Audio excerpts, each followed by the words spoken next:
সাহাবীদের কেমন মন্তব্য ছিলেন যখন বিশ্বনবীকে দেখতে মন চাইতেন তারা মসজিদের মধ্যে চলে আসতেন। মসজিদে শুধু নামাজ পড়ার জন্য সাহাবীরা আসতেন না। সাহাবীদের বর্ণনা আমাদের যখন অন্তরে অনেক বড় আবেগ জেগে যেত যে বিশ্বনবীর চেহারাটা একবার দেখলে মনের অশান্তি আমাদের দূর হয়ে যাইত, এরকম মনোভাব নিলেই তারা সঙ্গে সঙ্গে মসজিদের মধ্যে চলে আসতেন। বিশ্বনবীর চেহারা যখন সাহাবীদের চেহারার সঙ্গে মিলে যাইত, নিমিষের মধ্যে তাদের সকল প্রকার পেরেশানি আল্লাহ তাআলা তাদের ডিলিট করে দিত। চিল্লায় বলি সুবহানাল্লাহ। সাহাবীরা তাহলে নবীকে দেখার জন্য মসজিদ নববীতে আসতেন। বিশ্বনবী বর্ণনা করেছেন, এখনো যারা মসজিদে নামাজ পড়তে এসে যারা আর একটা নিয়ত করবে যে আমি ইমামদেরকে দেখব, ইমামদের কথা শুনবো, মনোযোগ দিয়ে শুনবো, ইমামদের চেহারার দিকে গভীর নজরে তাদের দিকে তাকায় থাকবো, নেক নিয়তে তাদের দিকে তাকাবো। আল্লাহর রাসূল বলেছে, আমাকে দেখে সাহাবীরা যেমন মর্তবা হাসিল করেছে, এই শেষ জামানার উম্মতেরাও তাদের ইমামের দিকে নজর করার কারণে একই সওয়াবের অধিকারী হয়ে যাবে। চিল্লাই বলি সুবহানাল্লাহ। তারা যদি ইমামকে দেখলো মানে আমি নবীকে দেখলো। চিল্লাই বলি সুবহানাল্লাহ। কিন্তু আজকালকার জামানার উম্মতের মুভমেন্টটা কি ওই রকম সাহাবীদের মতো? নো, সাহাবীদের মতন মুভমেন্ট নয় প্রিয় ভাইয়েরা আমার, সাহাবীদের মতন মুভমেন্ট,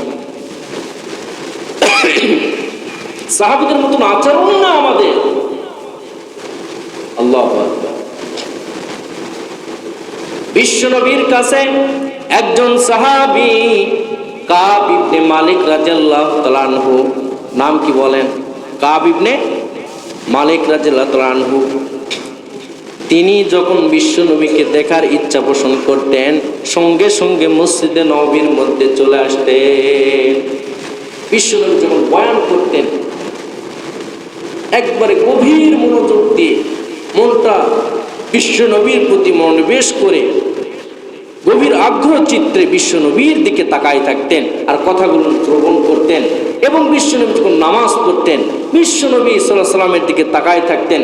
অনেক সময় কাব ইবনে মালিক রাদিয়াল্লাহু আনহু যখন আবার নামাজে দাঁড়ায় দিতেন, বিশ্বনবী সাল্লাল্লাহু আলাইহি ওয়াসাল্লাম একটু আড়াল ভাবে কাবের এই দৃশ্যটা বিশ্বনবী সাল্লাল্লাহু আলাইহি ওয়াসাল্লাম দেখতেন। চিল্লায় বলি সুবহানাল্লাহ।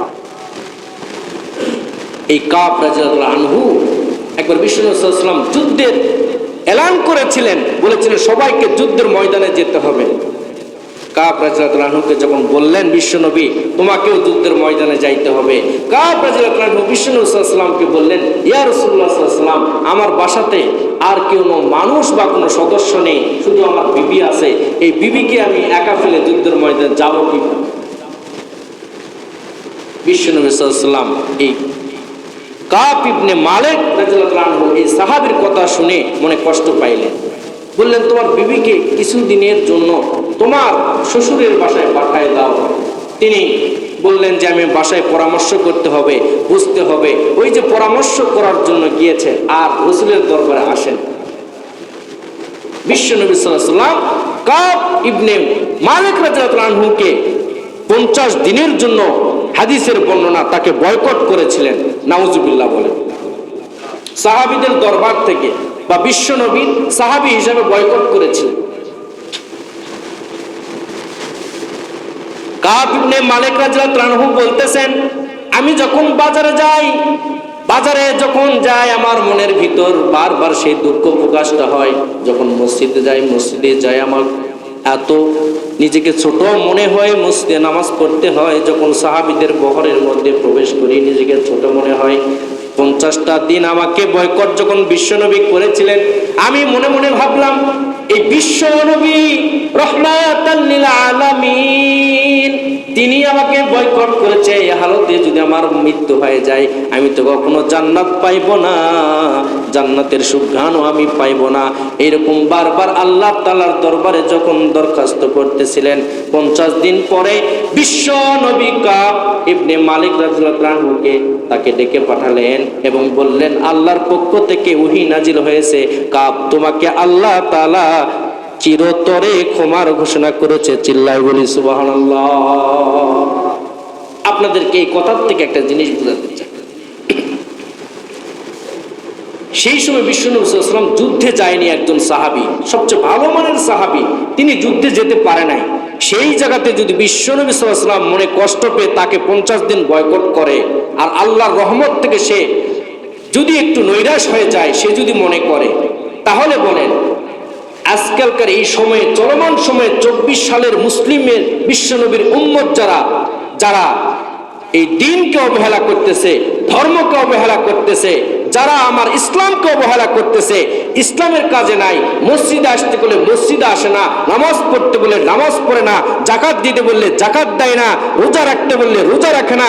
আমার বিশ্বনবী এলান করেছে গরিবদের সহযোগিতা করতে হবে, সেটা করে না। দরিদ্রের জিন্দেগি যাপন করতে হবে, সেটা করে না। এই মুসলমানদেরকে ঘুষ খাইতে নিষেধ করেছে, ঘুষ খায়। সুদ খাইতে নিষেধ করেছে, সুদ খায়। অন্যায় করতে নিষেধ করেছে, অন্যায় করে। আবার অত্যাচার করতে নিষেধ করেছে, অত্যাচার করে। ইসলামের প্রতি আঘাত আনতে, কোরআনের প্রতি আঘাত আনতে নিষেধ করেছে বিশ্বনবী সাল্লাল্লাহু আলাইহি ওয়াসাল্লাম। তারপরেও যে উম্মতরা করতেছে, 50 দিন যদি কাব ইবনে মালিককে যদি একটা হুকুম অমান্য করার কারণে যদি অবহেলিত অবস্থায় রাখে, তাকে বয়কট করে রাখে, এই উম্মতকে বিশ্বনবী এই জামানায় জীবিত থাকলে বয়কট করতো কি করতো না? কথা বলুন ঠিক কিনা? বয়কট করতো কি করতো না? আপনি আমার তো একটা অপরাধ না, শত শত অপরাধ।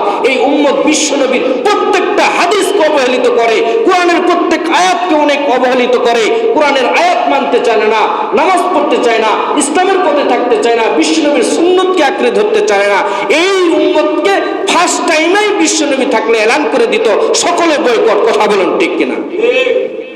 কাব রাদিয়াল্লাহু তাআলা 50 দিন বিশ্বনবীর বয়কটের এলান পাওয়ার পরে মনে হয় আসমান ভেঙে তার মাথায় পড়তেছে, আর ভাবতেছে এই অবস্থায় যদি আমার মৃত্যু হয়ে যায়, আমি তো জান্নাত পাবোই না, সাহাবীদের স্বীকৃতিও পাবো না, আমি তো ডাইরেক্ট জাহান্নামী। আল্লাহ আমাকে ক্ষমা করে দাও। কান্নার কান্না, ভুলের জন্য বারবার রিভিউ করতেছে, আল্লাহর দরবারে দোয়া করতেছে। আপনি আমার জন্য কখনো কি এরকম অনুশোচনা হয়েছে যে বিশ্বনবী যেভাবে জীবনযাপন করতে বলেছে সেভাবে করতে পারতেছি না, নামাজ যেভাবে পড়তে বলেছে সেভাবে করতে পারতেছি না, যেভাবে আলেম ওলামাদেরকে সম্মান করতে বলেছে সেভাবে করতে পারতেছি না?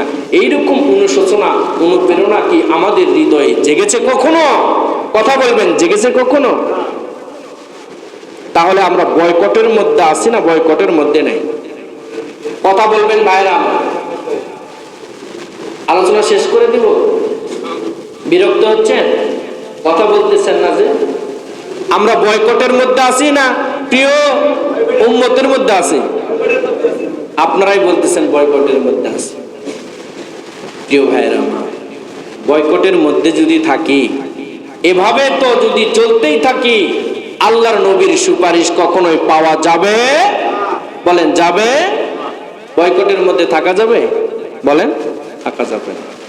আল্লাহ এই উম্মতদেরকে কবে সংশোধন আমরা হব, কবে আমরা এগুলো সহি ইস্তেমাল করব? হায়াতের জিন্দেগি তো আমাদের শেষ হয়ে যাচ্ছে, কবে সংশোধন করতে আসবে? প্রিয় ভাইয়েরা, আল্লাহ আমাদেরকে মাফ করুক, সকল আল্লাহ আমিন।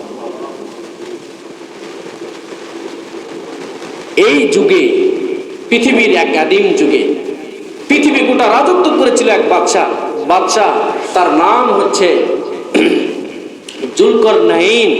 কি নাম বলেন? জুলকারনাইন। এই বাদশা পৃথিবীর পুরা রাজত্ব করেছিলেন, এবং তিনি যখন মৃত্যুবরণ করেছিলেন, তিনি মৃত্যুর আগে বলে গিয়েছেন যে তার যারা সঙ্গী ছিল তাদেরকে ওসিয়ত করে গিয়েছিলেন, আমি যখন মারা যাব আমার 2 হাতটা এরকম বের করে আমাকে কাফন থেকে 2 হাত বাইর করে আমাকে কবর পর্যন্ত নিয়ে যাবে, যেন পৃথিবীর মানুষ দেখতে পায় যে আমার সম্পদের কোনো অভাব ছিল না, আমার অর্থের কোনো অভাব ছিল না, টাকার কোনো অভাব ছিল না, তারপরে আমি কবরে যাচ্ছি, সব কিছু পৃথিবীর ফেলে রেখে কবরে খালি হাতে যাচ্ছি। এই জিনিসটা দেখে যেন মানুষ বুঝতে পারে কবরে যাওয়ার আগে কোনো কিছু সঙ্গে যাবে না, সঙ্গে যাবে শুধু আমল। চিল্লায় বলি সুবহানাল্লাহ। এই জন্য মানুষের উত্তম চরিত্র হওয়া, সুন্দর হওয়া দরকার। কথা বলুন ঠিক কিনা? আপনি আমার সিরাত সুন্দর হতে হবে, কথাটা বলেই আলোচনা একদম টোটালি শেষ। আপনি আমি উম্মত, ওই কথার থেকে আপনাদেরকে বোঝাতে চেয়েছিলাম। আপনি আমার চেহারা দেখে বিশ্বনবী প্রত্যায়ন করবেন না, আপনি আমার সিরাত দেখে, সৌন্দর্য দেখে বিশ্বনবী প্রত্যায়ন করবেন না। বিশ্বনবী আপনি আমার দেখবে সিরাত, সিরাত যার সুন্দর হবে বিশ্বনবী তাকে সঙ্গে নিয়ে আল্লাহর সেই জান্নাতে প্রবেশ করবে। চিল্লাই বলি সুবহানাল্লাহ। যদি তাই হতো, আপনি আমার চেহারা ওজন করে যদি জান্নাত পেয়ে যেত, জান্নাত পাওয়া যাইতো, তাহলে তো আবু লাহাব সব চাইতে জান্নাতে আগে চলে যাইতো। কথা বলবেন ঠিক কিনা? বিশ্ব নবীর মতো একই রকম দেখতে হুবহু পৃথিবীতে, বিশ্ব নবীর মতন চেহারা পৃথিবীতে একটি মানুষও ছিল না, একটা মানুষও পৃথিবীতে ছিল না। একজন মানুষ ছিল, তার নাম আবু তালেব। কি নাম বলেন? বিশ্বনবীর স্বয়ং চাচা। বিশ্বনবীর চেহারার দিকে তাকালে আর আবু তালেবের চেহারার দিকে তাকালে হুবহু চেহারার একটা মিল ছিল। চিল্লাই বলে সুবহানাল্লাহ। যদি চেহারার মতন চেহারা হলেই যে জান্নাত যদি পাওয়া যাইতো, তাহলে তো সবার আগে আবু তালেব জান্নাতি হয়ে যেত। কথা বলেন ঠিক কিনা? আজরাইল যখন জান কবজ করতে আসে, বিশ্বনবীর চেহারার সাথে চেহারার মেল আবু তালেবের, এই জন্য ইতস্তবোধ করতেছে, জানটা কবজ করতে ইতস্তবোধ।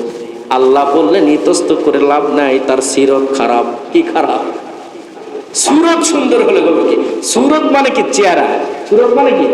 চেহারা। আর সিরাত মানে আপনার পুরো জীবনীটা বিশ্বনবীর সিরাতের মতো সুন্দর। চিল্লাই বলি সুবহানাল্লাহ।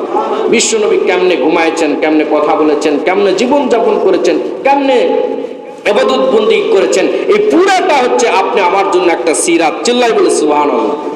তাহলে চেহারা সুন্দর হলে জান্নাত পাওয়া, টুপি শুধু পরলে জান্নাত পাওয়া যাবে না, জুব্বা শুধু পাঞ্জাবি পরলে জান্নাত পাওয়া যাবে না, দাড়ি লম্বা রাখলে শুধু জান্নাত পাওয়া যাবে না। মুসলমান ভাইরা আমার, আল্লাহর নবী বলেছে সুরত সুন্দর হলে হবে না, আমার সঙ্গে জান্নাতে যাইতে গেলে সিরাত সুন্দর হতে হবে।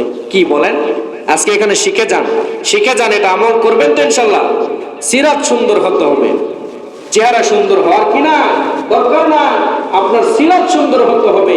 যদি তাই না হতো, ইথিওপিয়ার সেই একজন অনেক কালো বান্দাদের মধ্যে থেকে একজন বান্দা নাম বেলাল রাদিয়াল্লাহু আনহু, তার চেহারা ছিল সবচাইতে বিশ্রী, কালো, কুৎসিত, অসুন্দর মানুষটি। সেই মানুষটি বিশ্বনবীর সঙ্গে জান্নাতে থাকবে এবং দুনিয়াতে জান্নাতে সার্টিফিকেট পেয়েছে।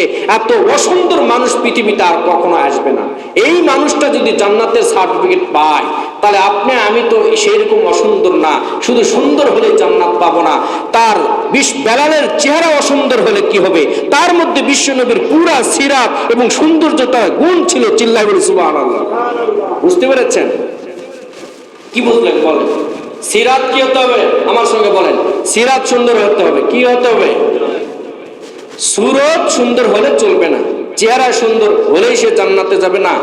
কারণ আবু লাহাবের জন্য ডাইরেক্ট আল্লাহ কোরআনে আয়াত নাজিল করে দিয়েছে, সূরা অবতীর্ণ করে দিয়েছে সূরা লাহাবের মধ্যে, যে আবু লাহাব ধ্বংস হোক এবং আবু লাহাবের যারা অনুসারী তারাও ধ্বংস হবে।